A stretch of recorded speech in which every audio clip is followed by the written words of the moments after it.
మరి కాసేపట్లో AP cabinet సమావేశం కాబోతోంది. చివరి కేబినెట్ సమావేశంలో కీలక నిర్ణయాలు తీసుకునే అవకాశాలు కనిపిస్తున్నాయి. ఎక్సైజ్ కానిస్టేబుల్స్ పదోన్నతులకు గ్రీన్ సిగ్నల్స్ ఇవ్వనుంది మంత్రివర్గం. 20 సంవత్సరాల సర్వీస్ దాటిన వారందరికీ హెడ్ కానిస్టేబుల్గా ప్రమోషన్ ఇవ్వనున్నాయి. అగ్రిగోల్డ్ బాధితులకు పరిహారం పంపిణీపైన మంత్రివర్గంలో చర్చ జరగనుంది. ఇక రైతు రుణమాఫీ 4, 5 విడతల నిధుల మంజూరు కేబినెట్ ఆమోదం తెలపనున్నట్లు సమాచారం.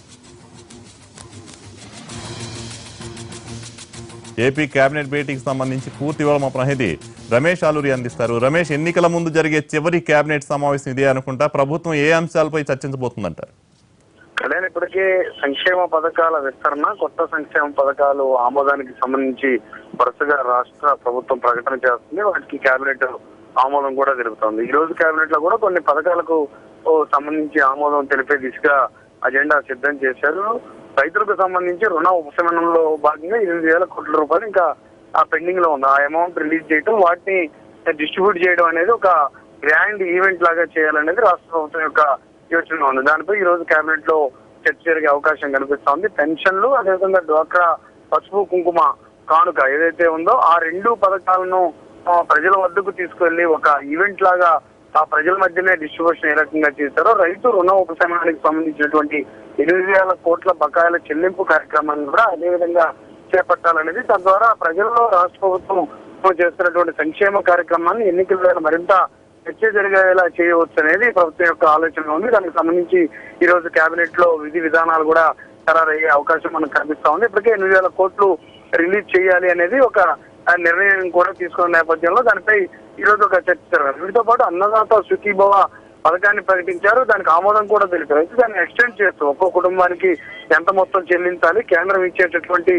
సహాయానికి సంబంధం లేకుండా రాష్ట్రం ఎంత ఇవ్వాలనే దానిపై ఇప్పటికే కసరత్తు పూర్తి చేశారు. దానిపై ప్రకటన కూడా చేశారు. దానికి ఈ రోజు కేబినెట్ ఆమోదం తెలిపే అవకాశం కనిపిస్తా ఉంది. ఇక అగ్రిగోల్డ్ సంబంధించి 250 కోట్ల రూపాయలు రాష్ట్ర ప్రభుత్వమే చెల్లించి 5,000 రూపాయలు నష్టపోయిన బాధితులందరికీ కూడా ముందుగానే చెల్లింపులు జరపాలి అనేది ఒక నిర్ణయంగా పెట్టుకుంటే అమలు కూడా తీసుకొచ్చారు. తదుపరి దీనిపై ఎటువంటి ప్రణాళికకు వెళ్లాలనేది కూడా ఈ రోజు కేబినెట్ లో చర్చించే అవకాశం కనిపిస్తా ఉంది. ఇక పోలీస్ శాఖలో ఇచ్చినట్లుగానే ఎక్సైజ్ శాఖలో కూడా పదోన్నతులు ఇవ్వాలి. ఏదైతే కానిస్టేబుల్ గా చేసిన వారికి హెడ్ కానిస్టేబుల్ గా పదోన్నతులు ఇవ్వాలని ఒక ఆలోచన ప్రభుత్వం చేస్తూ దానికి కూడా ఈ రోజు మంత్రివర్గం ఆమోదం తెలపనుంది. కళ్యాణ్, రమేష్, రైతు పెట్టుబడి సాయం పెంపుపై కూడా చర్చ జరిగే అవకాశం ఉంది. అంటే ఏ మేరకు పెరగచ్చు, దానికి సంబంధించిన వివరాలు ఉన్నాయంటారు? రైతులకు సంబంధించి మొత్తం 3 నిర్ణయాలు చేయాలనేది మూడు రకాల కీలకమైనటువంటి దిశగా ప్రభుత్వం ఆలోచన చేస్తా ఉంది.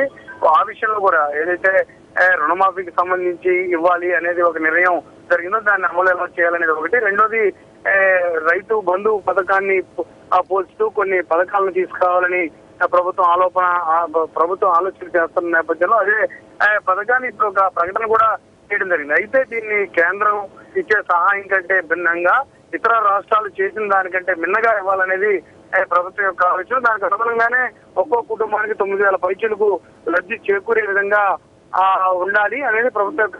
నిధుల లేని కారణంగా ఈ నిధులను ఏ రకంగా అడ్జస్ట్ చేయాలి, ఏ రకంగా సర్దుబాటు చేసి రైతుల ఖాతాకు జమ చేయాలి, ఎన్ని వాయిదాల్లో వేయాలనే దానికి సంబంధించినటువంటి చర్చ కూడా ఇప్పటికే జరిగింది. దానిపై ఈ రోజు కేబినెట్ లో మరికొంత స్పష్టత వచ్చే అవకాశం కనిపిస్తా ఉంది. Thank you Ramesh.